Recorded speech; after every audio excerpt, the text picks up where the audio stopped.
They met when life was simple and love was pure. Daniel was a quiet architecture student who believed in building dreams, not just with bricks, but with hope. Aisha, a literature major, saw beauty in broken things. She said that even a wilted flower once bloomed proudly.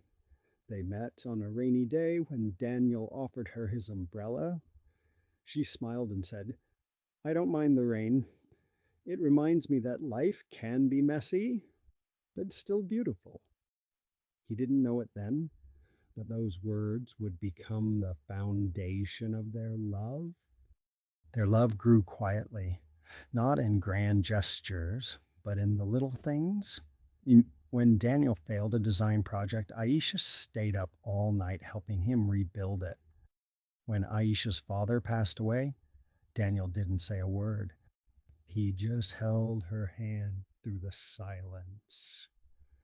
2 years later, they graduated together, hand in hand, dreaming of a small apartment, a shared kitchen, and a future built on love and laughter.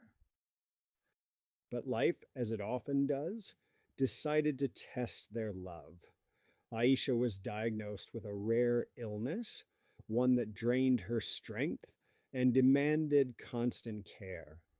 The girl who once wrote poetry under the sun now spent her days beneath hospital lights. Daniel sold his motorcycle, stopped going out with friends, and worked extra shifts just to pay her medical bills. Friends told him to move on, but he always said, love isn't tested when it's easy. It's tested when everything falls apart. Months turned into years. Aisha felt guilty, guilty that Daniel's youth was fading beside her hospital bed. One night she wrote him a letter. It said, You've given me more love than I deserve. Don't let my illness be your prison. Go live, be happy, even if it's without me. When Daniel found the letter the next morning, he wept, but he didn't leave.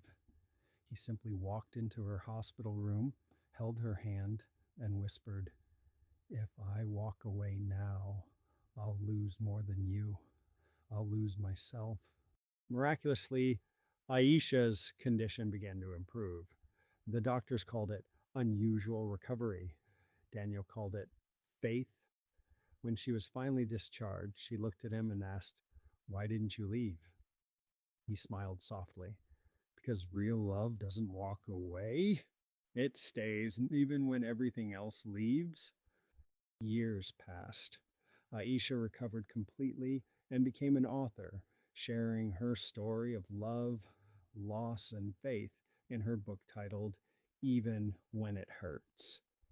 At her first book signing, Daniel stood quietly at the back of the hall, smiling proudly, tears in his eyes. When someone asked him if he was proud of her, he replied, I'm proud of us. True love isn't about perfection, it's about staying through sickness, silence, and storms. It's about being each other's home when the world feels cold. So if you ever find someone who chooses you, not for your beauty or your strength, but for your heart, hold on to them because in a world full of temporary emotions, oh, love that stays is the rarest miracle of all.